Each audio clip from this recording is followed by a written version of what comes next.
Le FC Nantes se déplace à Turin pour ce match d'Europa League, Juventus FC Nantes. Yo la famille, c'est BR10, ça fait plaisir de reparler du FC Nantes sur la chaîne. Si vous kiffez toujours le contenu sur le FC Nantes et sur leur mercato, sur leur actualité, n'hésitez pas à liker, à commenter et à vous abonner. Il y aura notamment un débrief de ce match Juventus Nantes juste après le match, 1 heure ou 2 heures après le match, donc n'hésitez pas à vous abonner et à activer la cloche. Dans cette vidéo, on va parler des compos probables, du match, comment je le vois, de la physionomie, etc., des dynamiques des équipes. Et je vous donnerai mon pronostic à la fin de la vidéo, donc n'hésitez pas à rester jusqu'au bout. C'est parti!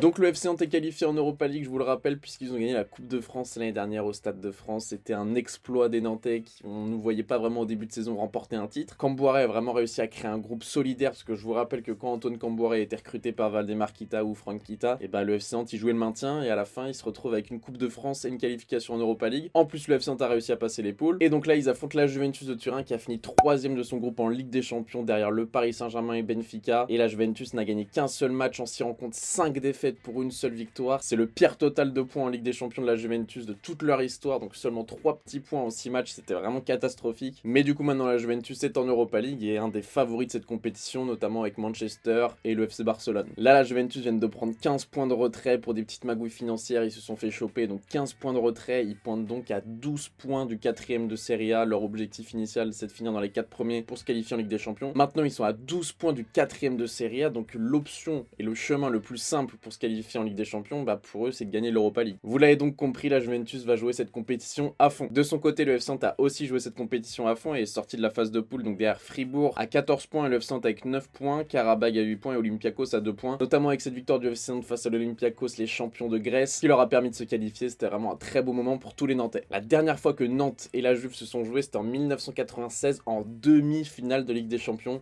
La Juventus avait notamment gagné cette finale face à l'Ajax. Ces deux époques qui n'ont rien à voir autant pour la Juve que pour le FC Nantes. Mais par contre, c'était une double confrontation assez serrée. Nantes avait perdu 2-0 puis gagné 3-2 au retour donc à la Beaujoire. C'était très serré, mais la Juventus était passée à rien en finale de Ligue des Champions. On passe au compo probable et selon l'équipe, Antoine Camboire va aligner cette équipe. Donc Alban Lafont au cage, forcément un des meilleurs gardiens français. Et vraiment, c'est un de mes gardiens préférés en tout cas dans le foot européen, on va dire. Il est dans le top 5 ou dans le top 10 de mes gardiens préférés. Santons à droite qui est vraiment très bon. Je l'avais d'ailleurs recruté dans mon mercato parfait du FC Nantes l'été dernier. J'avais dit que ce serait un latéral droit parfait pour le FC Nantes. Au final, ils l'ont bien recruté. Castelletto, Girotto dans l'axe, puisque Palois est un petit peu juste physiquement. Il revient de blessure. Traoré à gauche, puisque Quentin Merlin est toujours blessé. Et Adjam, la nouvelle recrue nantaise, n'est pas inscrite tout simplement en Europa League. Puisque je vous le rappelle, après un mercato hivernal, les clubs n'ont le droit de rajouter que 3 joueurs recrutés. Et là, le FC Nantes en a recruté 4. Donc ils ont inscrit Mollet, Delors et Joao Victor. Au milieu de terrain, ça serait Chirivella et Sissoko. Sissoko qui est vraiment pas dans une bonne phase. Il est vraiment pas très bon en ce moment, il est très critiqué par les supporters nantais. Moutou Sami à gauche, je suis pas fan non plus, mais c'est bien défensif. Mollet dans l'axe, lui c'est un joueur que j'adore, il est très bon. Florent Mollet, à Montpellier notamment, il me faisait vraiment kiffer. Et là, il commence très bien avec le FC Nantes. Ludovic Blas à droite et Mustapha Mohamed devant, avec une possibilité que ça soit Andy Delors aussi, mais qui n'a pas été très bon le week-end dernier. Côté Juventus, ça pourrait être ça avec Chesney au goal, Alexandro Bremer, Danilo. Une défense vraiment très bonne. Bremer, c'est vraiment un défenseur